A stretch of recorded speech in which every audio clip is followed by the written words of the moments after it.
বান্দা যখন সেজদা দেয় তো আল্লাহ তাআলা ওই বান্দা মহব্বত করে পিঠে মাথায় কুদরতি ভাবে আল্লাহ যেন হাত বুলায়, হাত বুলায়, আল্লাহ যেন মায়া করে আদর করে। আনিস আসছো না, আমাকে সেজদা দিলা, আচ্ছা উঠো, ইরফা রাসা, তোলো মাথা তোলো, বসো। তো বান্দা বসে, তো আল্লাহ তাআলা বলে আচ্ছা তো আর কিছু বলবা? তো বান্দা বলে আত্তাহিয়াতু লিল্লাহ ওয়াস সালাওয়াতু ওয়াত তাইয়্যিবাত। আল্লাহ বলে আচ্ছা আমার প্রশংসা করছো, ঠিক আছে, খুশি হলাম, আর কিছু? তো বান্দা এবার বলে আল্লাহুম্মা সাল্লি আলা মুহাম্মদ ওয়া আলা আলি মুহাম্মদ, মানে পুরাটা আর কি।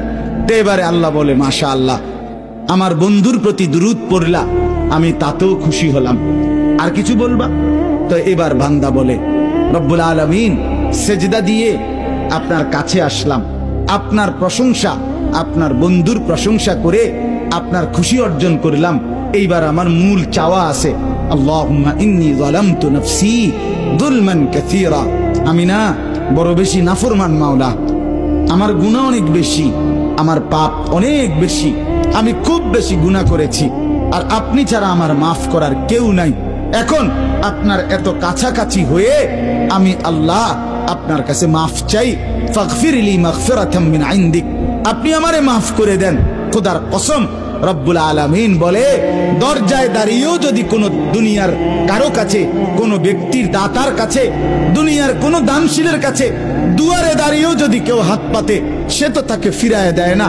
আর আমি যার মাথায় হাত বুলাইলাম, মার পিঠে হাত বুলাইলাম, আমার এত কাছে আইনা বসাইলাম, তাকে আমি ফিরায় দেব কেন?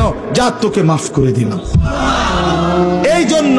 এই জন্য নামাজের সালাম ফিরাইয়েই সে আবার হালকা আওয়াজের সাথে সাথে বলে আল্লাহু আকবার।